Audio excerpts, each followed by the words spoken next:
আমাদের স্বপ্ন না থাকে তা আমি বাস্তবায়ন করবো কি? তবে আমাদের বাজেট আমরা দিয়েছি আমাদের বাংলাদেশ ইতিহাসে সবচেয়ে বৃহত্তর বাজেট। আমাদের বিরোধী দল এটাকে কল্পনার বাজেট, স্বপ্নের বাজেট বলছে। আমার প্রশ্ন, আমাদের স্বপ্ন না থাকে তা আমি বাস্তবায়ন করবো কি?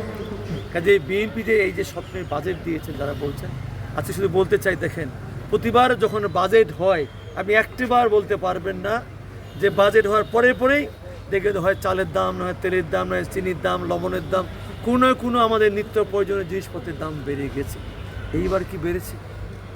একটি আমাদের নিত্য প্রয়োজনীয় দ্রব্যের দাম বাড়ে না। এই জন্যই আমরা এই বাজেটটাকে জনবান্ধব বাজেট হিসাবে আমরা আখ্যায়িত করছি, এবং যেসব আমাদের জিনিসপত্র আমাদের জন্য বিশেষ করে ক্ষতিকারক আমরা সেইগুলোর দাম আমরা 3 গুণ 4 গুণ বৃদ্ধি করেছি।